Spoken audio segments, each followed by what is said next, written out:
Les amis, bienvenue dans cette nouvelle vidéo. Avant toute chose, n'oubliez pas de vous abonner parce que vous êtes énormément de personnes à regarder les vidéos et à ne pas cliquer sur ce petit bouton qui est très utile. Donc s'il vous plaît, abonnez-vous, ça vous prend une seconde. Je vous remercie par avance. Et aujourd'hui, on va parler du Skoda Enyaq qui se trouve derrière moi. Et je remercie Anthony de Skoda Ajaccio pour ce prêt. Alors les amis, le Skoda Enyaq, qu'est-ce que c'est? C'est le SUV familial de chez Skoda en version électrique. Donc sur cette version 80X, vous avez deux moteurs électriques, un à l'avant et un à l'arrière, pour proposer 265 chevaux et 425 Nm de couple.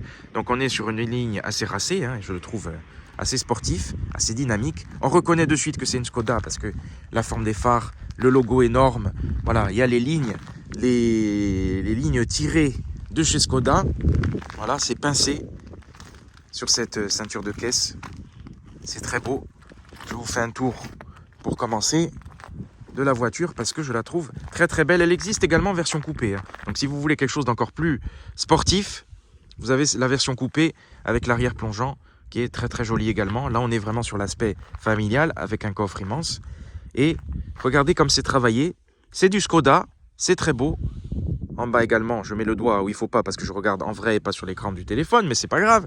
Qu'est-ce que vous voulez? Quand on est le Pierre Richard de l'automobile, c'est comme ça. Sur des jantes gigantesques de 21 pouces. Donc le pneu c'est du 235/45/21, c'est gigantesque. Quand vous voyez ça au début, je me suis dit le confort va morfler, mais en fait ça va, c'est quand même bien assoupli au niveau des suspensions, ça gère très très bien. Les jantes plus petites, je trouve que ça aurait fait bizarre parce qu'il est vraiment très gros, très haut, et les jantes de 21 pouces remplissent bien l'espace des roues, donc je trouve que ça va très bien. Au niveau du coffre électrique bien évidemment, alors je vais l'ouvrir avec la clé, s'il veut bien faire la mise au point. Ça bip comme une ambulance qui recule, mais au moins il faut ça pour la sécurité parce que si vous le prenez dans la tête, comme je dis à chaque fois, ça fait très très mal parce que ça pèse une tonne. Vous avez un cache-bagages souple et vous avez un coffre énorme de 585 litres avec une trappe à ski. C'est gigantesque, il y a de la place, c'est une familiale. Vous avez un petit espace pour ranger les câbles, un autre espace de ce côté et en dessous. Pareil, un petit espace mais pas grand chose. De toute façon la capacité est tellement énorme qu'il n'y a pas besoin de plus. 585 litres, c'est tout à fait suffisant pour une famille. Pour fermer le bouton et on s'écarte rapidement avant de finir assommé à l'arrière de ce Skoda Enyaq. Donc on est sur une longueur de 4,65 m et 1,88 m en largeur, donc un gros gabarit quand même. Familial, hein, bien évidemment. Ceinture de caisse assez haute, donc les vitres sont un petit peu plus petites, mais ça lui donne du style, ça lui donne un look dynamique. Le dessin des jantes, j'aime beaucoup, je trouve ça dynamique, ça fait un petit peu turbine, un effet turbine. Il est agressif, il est taillé à la serpe. Regardez les phares, regardez les lames à l'avant, regardez comme c'est taillé, c'est impressionnant. Et quelque chose qui est encore plus impressionnant, c'est une option, c'est la face avant Crystal Face, qui, je crois qu'à l'intérieur, il y a 110 LED ou 130 LED, je ne sais plus. Là, c'est K2000. Là, on est dans un autre monde. C'est vraiment incroyable. On se rend compte parce qu'il fait jour, mais ça lui procure une signature lumineuse incroyable. Ça participe également à l'éclairage de nuit. L'éclairage est remarquable. Matrix LED. Donc, vraiment incroyable. Alors, c'est une option. Vous pouvez ne pas le mettre. Le désavantage, c'est qu'en cas de choc ou si on vous abîme l'avant, là, vous prenez cher parce que je ne sais pas combien ça doit coûter, mais ça coûte une blinde, je pense, à changer, alors que si vous avez juste une partie de carrosserie, ce sera un petit peu moins onéreux. Regardez le dessin des phares comme c'est travaillé. Donc c'est vraiment travaillé dans le détail. Également le capot, j'aime beaucoup comment le capot est taillé, avec ses nervures, ces deux parties larges et ce creux au milieu. C'est très très beau, le logo Skoda qui trône fièrement à l'avant. Vous avez les contours des vitres en noir, ça c'est bien parce que ça contraste avec le blanc et je le trouve vraiment, je le redis, mais je le trouve très très beau ce Skoda Enyaq. J'aime beaucoup finalement parce que il a une ligne de monospace en fait, parce que l'avant et la partie du montant du pare-brise et fait un ensemble en fait. Donc ça se prolonge et ça me rappelle le dessin des monospaces de l'époque, sauf que là on est dans l'hypermodernité. Donc un dessin toute somme classique hein, qui rappelle celui des Volkswagen ID4 ou je ne sais plus. Mais en tout cas, Skoda se démarque, Skoda a son propre style. Et on reconnaît que c'est une Skoda. Hein. Ça, cette forme, la manière dont la custode se termine, on le voit sur les Octavia, enfin, ça me fait penser à ça. Les barres de toit qui sont noires. Cette partie en plastique noir. Donc ils ont fait du beau travail. Le Skoda qui est en noir d'origine, ça c'est bien. Alors on est sur une garde au sol de 17 cm. Bon, il me paraît quand même assez bas. Je ne sais pas si c'est une impression visuelle ou si c'est parce qu'il est tellement gros que forcément on ne se rend pas compte des 17 cm de garde au sol. En tout cas, ça permet de passer sur les chemins. C'est pas un franchisseur, mais ça permet d'avoir une polyvalence extrême pour les familles. Alors je ne pense pas que le capot s'ouvre. De toute façon, qu'est-ce que vous avez à l'avant? Vous avez le moteur électrique. Donc je ne sais pas si ça s'ouvre. Je ne vais pas tenter le diable. Les assemblages sont quand même corrects. Après, de toute façon, maintenant, toutes les marques sont en train d'un petit peu de s'aligner, on va dire. Il y a moins de différence entre les marques, je trouve. Au niveau des poignées, regardez, toujours un petit peu taillé à la serpe. Et c'est bien parce que vous avez l'ouverture sans clé. Donc quand vous arrivez, vous pouvez garder la clé dans la poche pour ouvrir l'intérieur de ce Skoda Enyaq. Et tout de suite, quand je suis monté à bord, mes premières impressions, ça a été l'impression de confort. Ça présente bien, ça fait qualité.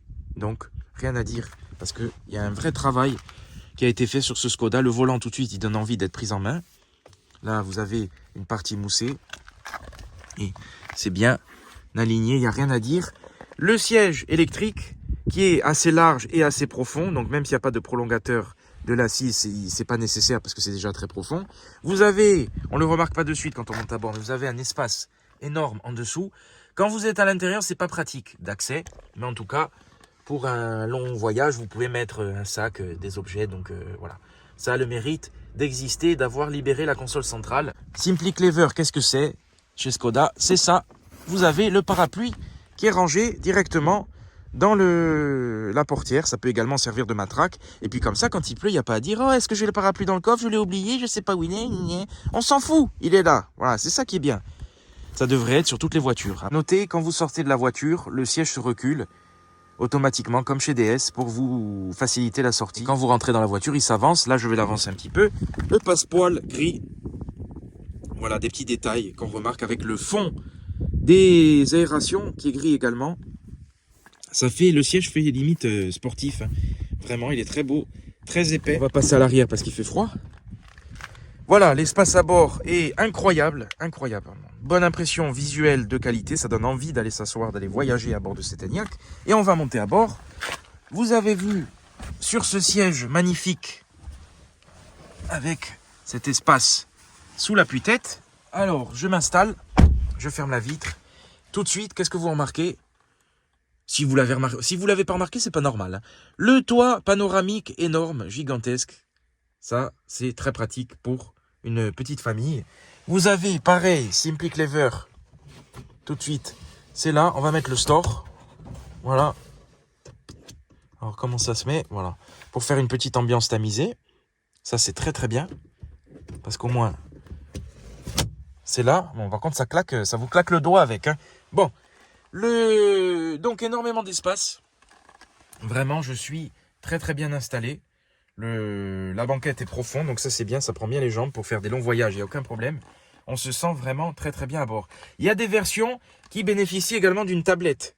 D'où pourquoi je vous dis que ça me fait vraiment penser à un monospace, parce que là vous avez une double aumônière, parce que vous êtes sur une version sportive assez haut de gamme, mais il y a d'autres versions qui bénéficient, je pense que c'est en option, d'une tablette. Donc c'est pour ça que je vous dis que cette voiture me fait penser à un monospace, parce que on retrouve certains attributs du monospace, la ligne plongeante du monospace et le pare-brise qui plonge sur le tableau de bord comme un monospace, je trouve.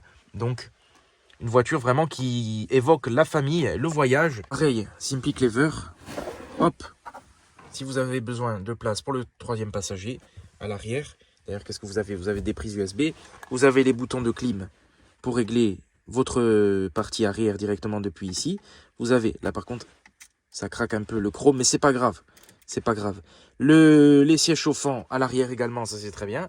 Et vous avez ce rangement central que vous pouvez rajouter ou non à votre guise. Donc ça, c'est très très bien pensé également. Voilà, c'est tout bête, mais c'est là. Alors les amis, j'en profite qu'il fasse nuit pour vous parler de l'éclairage d'ambiance à l'intérieur de ce Skoda Enyaq. Vous avez un éclairage blanc, là en bas, je ne sais pas si vous allez voir, vous pouvez juste régler l'intensité, mais vous avez le réglage des couleurs qui se paramètre via l'écran. Et voilà ce que ça donne. Vous pouvez tout choisir. Ça se prolonge sur le tableau de bord, sur les portières.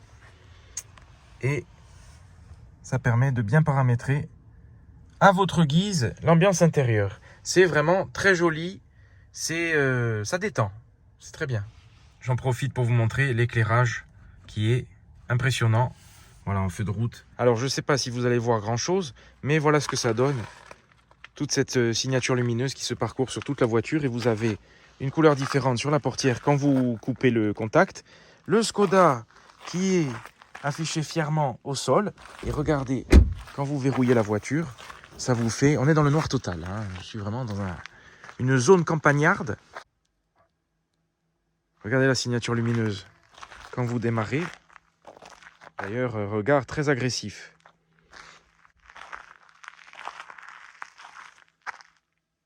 Voilà, terminé.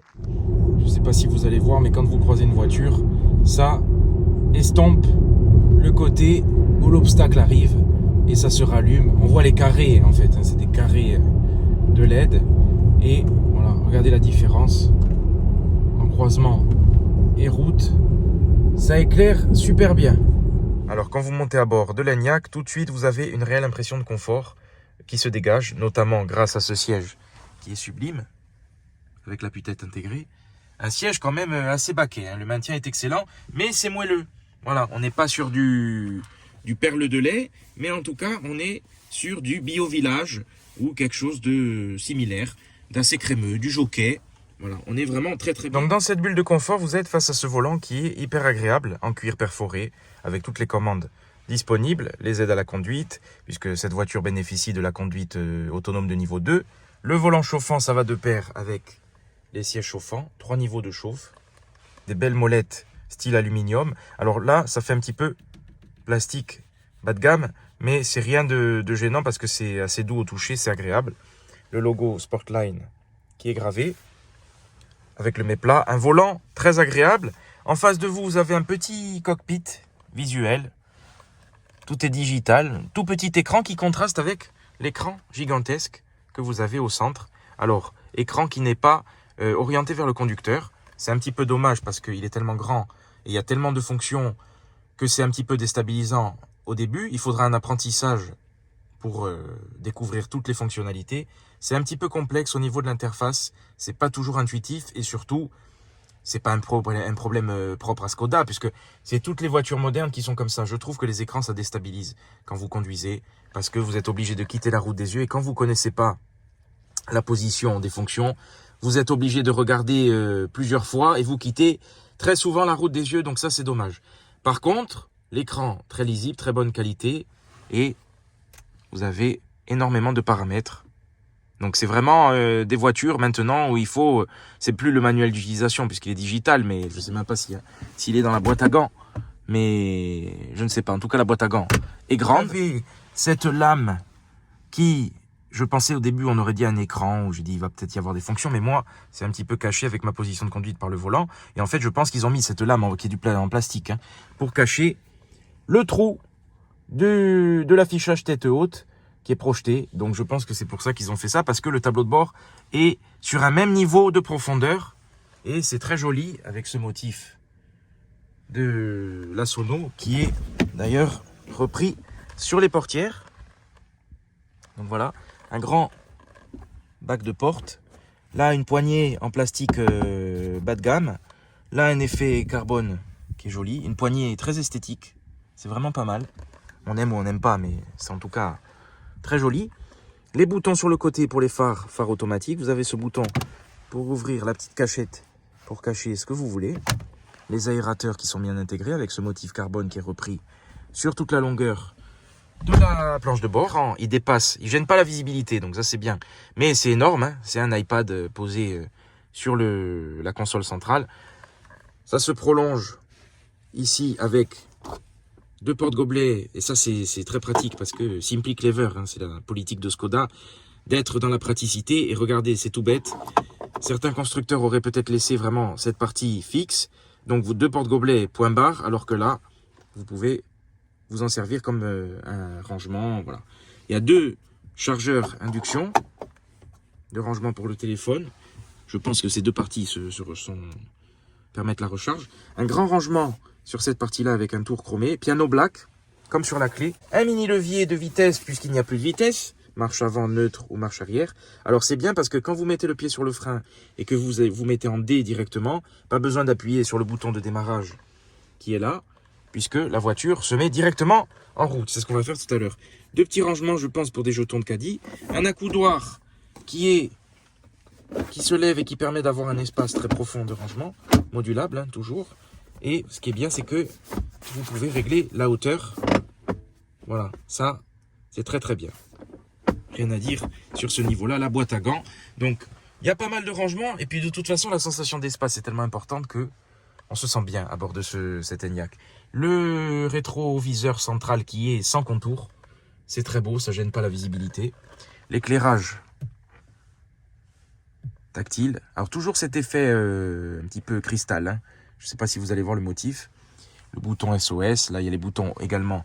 Les molettes tactiles pour le toit. Alors, regardez, le toit est gigantesque.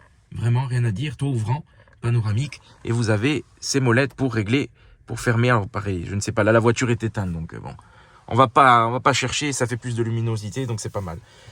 Ensuite, vous avez sur la console centrale des boutons qui sont en plastique. Alors, le plastique fait un petit peu simpliste. Je ne sais pas si vous allez entendre, mais ça fait un plastique un petit peu creux, un petit peu fin. Mais c'est pas gênant. Et puis, c'est bien qu'ils aient laissé des raccourcis physiques. Les warnings, ça, c'est pour certains réglages de la voiture. Mode de conduite, on va démarrer la voiture. Je vais vous montrer ça. Alors, la voiture est démarrée. Vous avez des palettes pour régler la régénération au freinage.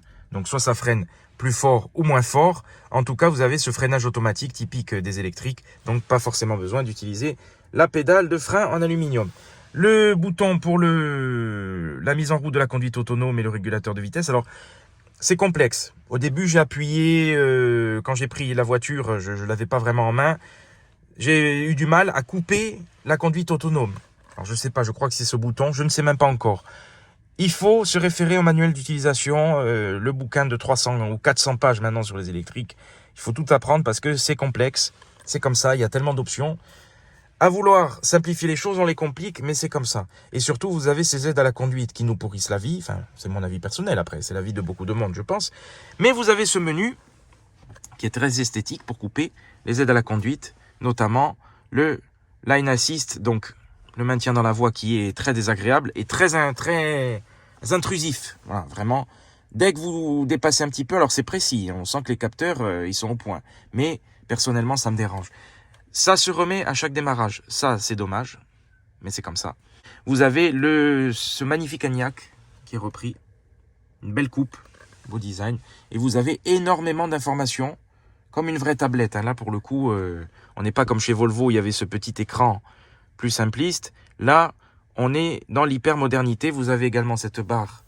Bon, c'est le groupe Volkswagen, hein, ça se retrouve chez Volkswagen. Cette barre pour régler le volume. Le bouton pour éteindre l'écran. S'il veut bien. Non, ça veut pas. Ah ben en fait, le bouton sert à couper le volume.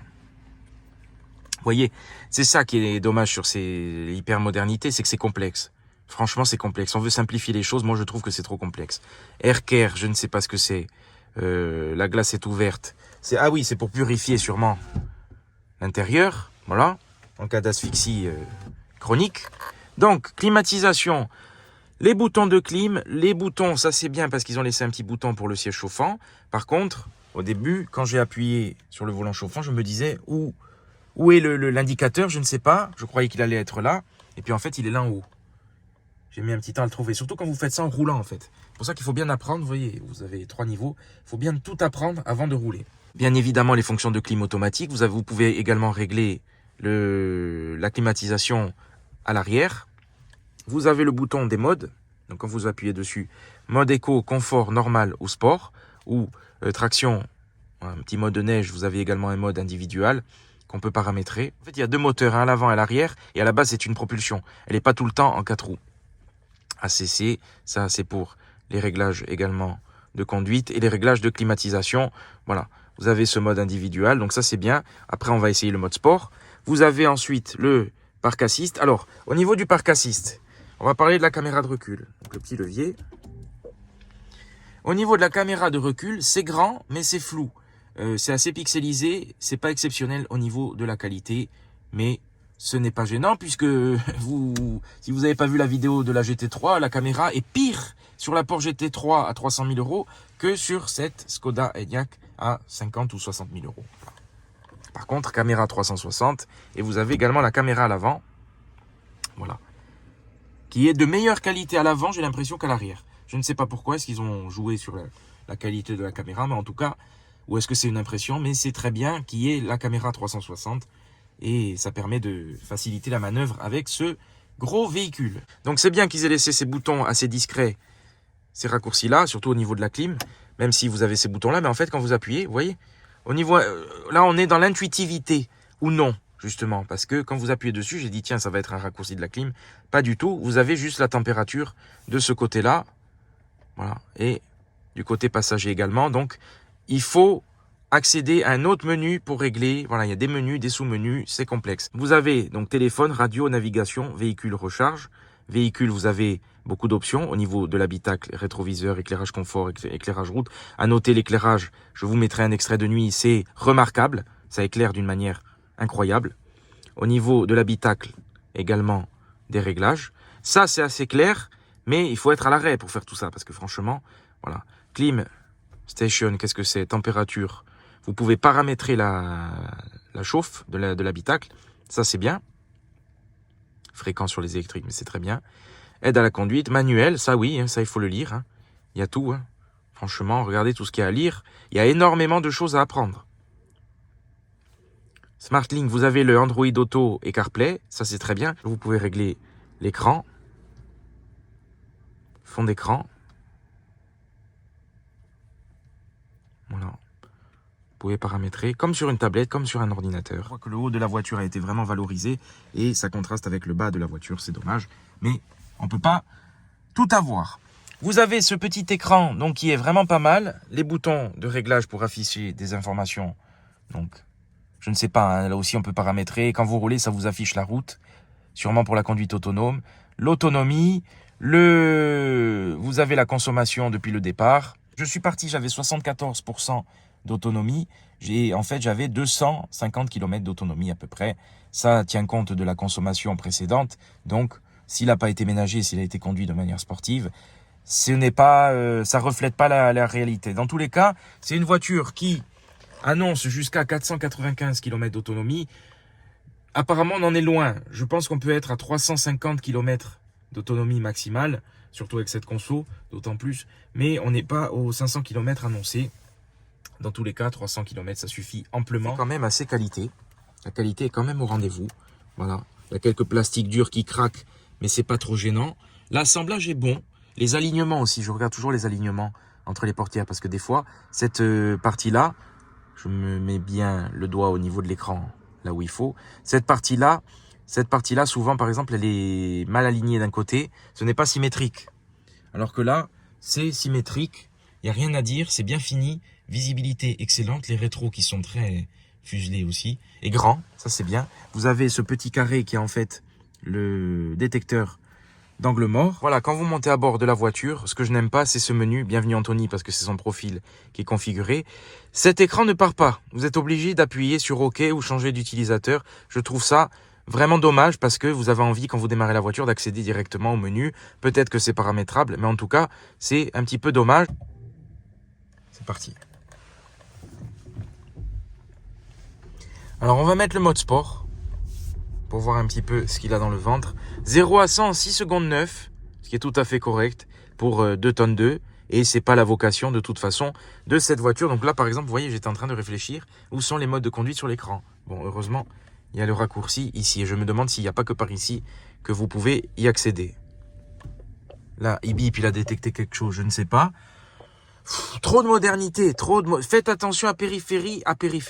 Et soyez prêts à freiner. Oh, ça va, hein. Bon, au bout d'un moment, ça va. Toutes ces aides. Et c'est pas pour Skoda, hein, attention. Hein. Je dis ça, c'est pour toutes les voitures modernes.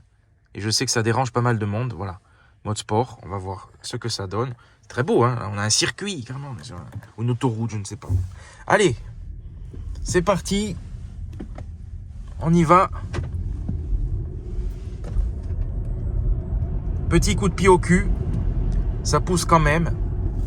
c'est pas la vocation ce n'est pas la vocation du véhicule, mais il y a de quoi se faire plaisir, c'est assez dynamique. C'est un dynamisme impressionnant, parce que vous êtes sur un poids de 2 tonnes 2 et vous avez une voiture qui quand même accélère presque comme une Clio RS, quoi, parce qu'on est à 6 secondes 5 à peu près. Donc bon, c'est quand même vraiment pas mal. Vous avez l'affichage tête haute avec les 2 traits de la route, et vous allez voir, voilà, tout de suite. Le coup de volant, ça devient orange parce que je dépasse la ligne. Enfin, je touche à peine la ligne. Voilà. Alors c'est bien, hein, c'est sécurisant, hein, mais franchement, c'est chiant, pour ne pas dire autre chose. Hein. C'est pénible toutes ces aides. C'est dommage, c'est l'époque, mais franchement. Donc du coup, je vais le faire avec vous. Enfin, je vais tenter, du coup, du moins. Je vais aller dans le menu et on va désactiver. Alors là, carrément, il n'y a plus rien sur l'écran. Voilà, c'est dommage. Vous voyez, il y a menu, home. Pourquoi 2 boutons menu? Pourquoi pas qu'un seul? Enfin voilà, c'est un petit peu complexe. Aide, conduite, sans se jeter dans le fossé. Et là, on va désactiver. Là, il faut réappuyer encore une fois pour valider. Et là, voilà, on est tranquille. On n'a plus l'assistant de maintien dans la voie qui se mettra en route. Bon, au niveau de la conduite, direction assez ferme. Là, on est en mode sport. Réponse à l'accélérateur, très direct. Le freinage, qui se durcit un petit peu parce que un point bizarre, la pédale de frein est très souple. Il y a énormément de courses. Donc ça déstabilise au début pour une électrique. Même si vous pouvez activer le freinage automatisé, entre guillemets, quand vous relâchez l'accélérateur. Mais la pédale de frein, il y a vraiment une grosse course. Il faut vraiment appuyer pour ralentir ce monstre de 2 tonnes 2. Cela dit, en mode sport, la pédale de frein se raffermit également, donc c'est agréable. C'est très silencieux. La sonorisation est excellente. Et on ne sent pas le poids à la conduite. Vraiment, c'est très agréable.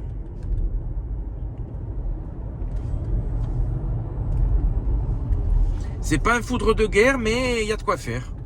Voilà. Pour une petite famille, ça suffit amplement. Et surtout, ça va bouffer l'autonomie comme pas possible. Donc, voilà, il faudra choisir entre conduite tranquille ou conduite dynamique. Regardez à l'arrière. Vous avez l'impression d'avoir un bus, hein, parce que quand je regarde dans le rétroviseur, la vitre arrière est vraiment loin. Il y a vraiment beaucoup de place à bord de cette Enyaq. Donc, vraiment une voiture destinée à la famille. Et en tout cas, elle remplit parfaitement sa mission. C'est très esthétique, c'est très beau. Mais c'est limite, moi personnellement, ce n'est que mon avis, ne vous énervez pas. Je trouve l'écran trop grand. Vous savez que je suis pas fan de ça, moi, en soi. Moi, là, je prends plaisir à la conduire. Et ce qui me gâche la vue, limite, c'est cet écran. Alors, je sais qu'il peut s'éteindre, mais à quoi bon toujours mettre plus grand, plus, c'est pas la peine, vraiment. Ça entache un petit peu l'expérience. À la conduite, il n'y a rien à dire. C'est hyper agréable. C'est reposant, c'est apaisant. Et chaque fois, je le dis, hein, mais les électriques, c'est une toute autre conduite. Un autre monde. Et le volant, vraiment, point fort. Très agréable. Alors, les suspensions font un beau travail. Parce que 21 pouces, c'est énorme. Je me suis dit, ça va taper comme pas possible. Alors certes, si vous passez sur un dos d'âne un petit peu vite, vous allez le sentir. Mais sinon, les suspensions filtrent très très bien. Donc, les jantes de 21 pouces ne sont pas un point noir à la voiture. C'est très facile de manœuvrer avec cette Enyaq, malgré son gabarit de 4,65 m, parce que la direction et l'angle, le rayon de braquage est assez faible pour le gabarit. Je trouve que ça braque hyper bien. Donc là-dessus, rien à dire. Le tarif, on est autour des 60 000 €. Donc on est dans les budgets des voitures actuelles. C'est l'inflation, mais en tout cas, vous avez une voiture bien équipée, très confortable, familiale, avec une bonne modularité, la trappe à ski, les banquettes qui se rabattent directement depuis l'arrière. La tablette en option, il y a énormément d'options. Le Crystal Face que vous pouvez rajouter pour donner un look unique à votre Skoda Enyaq, puisque ça on le voit nulle part ailleurs. C'est K2000. Et surtout, à conduire, je le redis, mais c'est très très agréable. C'est très reposant. On est assis assez haut. La visibilité est très bonne vers l'avant. Donc, rien à dire. On se sent quand même un petit peu dans un monospace, même à la conduite, hein, je trouve. Hein, parce que le pare-brise descend assez bas, en fait. Ou alors, je suis assis trop haut, je ne sais pas. Mais là, je suis assis façon camionnette monospace, quoi. Mais je suis très très bien. C'est reposant. Donc voilà les amis, merci à vous d'avoir regardé la vidéo. N'oubliez pas surtout de liker et de vous abonner parce que vous êtes au moins 60%, voire 70, voire 80, voire 90%, à regarder les vidéos et à ne pas vous abonner. Donc cliquez sur ce petit bouton, je vous en remercie. Je remercie Anthony et Skoda Ajaccio pour ce prêt, parce qu'une voiture vraiment très agréable. Vraiment rien à dire, impeccable. Au niveau de la conduite, du plaisir, du confort, de l'espace à bord. Un bon ratio encombrement et espace à bord. Voilà les amis, bon dimanche à vous et à dimanche prochain pour une prochaine vidéo. Et on va doubler. Alors ce qui est bien aussi sur cette voiture, c'est qu'il n'y a pas de faux bruit rajouté électrique. Peut-être qu'il y a des menus pour rajouter ce genre de gadget, mais au moins on est dans le silence et c'est très bien puisque c'est le but, c'est le propre de ce monde électrique. Voilà ce que ça donne à côté d'un classe G, hein, la légende. Regardez comme il paraît tout petit. Beaucoup plus monospace que gros 4x4. Ça n'a rien à voir, mais voilà pour vous donner une idée du gabarit et de la garde au sol. Regardez la différence de hauteur. Donc les choses grosses paraissent beaucoup plus petites une fois qu'on trouve beaucoup plus gros. Voilà, vue de l'arrière, on dirait limite un break. Tellement il paraît petit, alors qu'en fait, il est quand même assez haut.